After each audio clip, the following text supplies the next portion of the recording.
it's not just about wolves, it's about the whole planet. It's about global warming, it's about the environment as a whole. This is just a piece in the puzzle.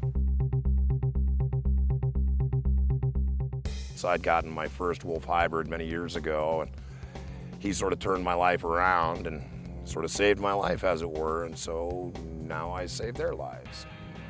The ecology being a whole problem, it being everybody's problem. And, basically I just couldn't be a part of the system that was going to allow the death knell of 80% of the species on my planet in my lifetime. So I made a change, and I tried to learn to live a different way.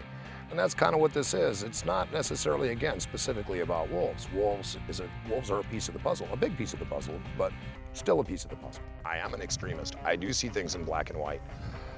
Yeah, but, that's my filter, and I understand that, and I know that. It's horrifying. The management out there borders on the criminal.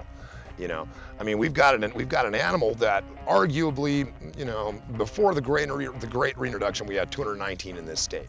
After the great reintroduction, today we have 256. We have this opinion that wolves are eating everything, but they're not. Let's examine the numbers. Since people started complaining, we started counting. In the last 20-year period, wolves have been responsible for eating 719 cows.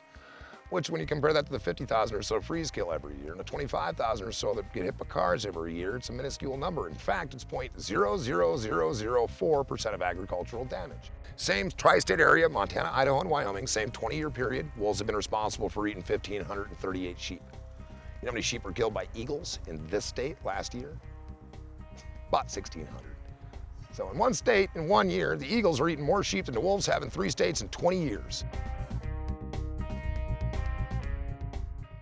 Now the state of Alaska has asked hunters to do their civic duty and kill 5 wolves a season. Now this leads into the sport that they call wolf running.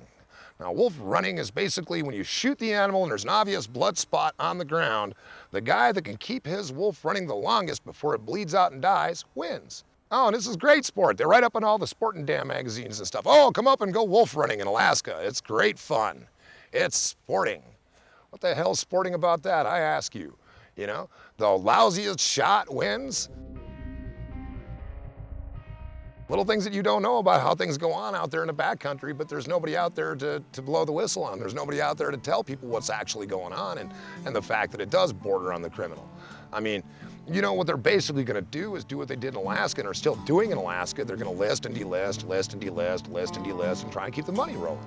That's what it really comes down to, is the money. I mean, we're talking $8 million a wolf to go to Canada and tranquilize more and bring them down once we wipe all these ones out.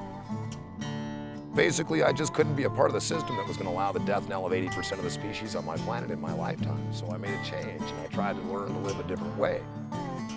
It's the coolest thing in the world.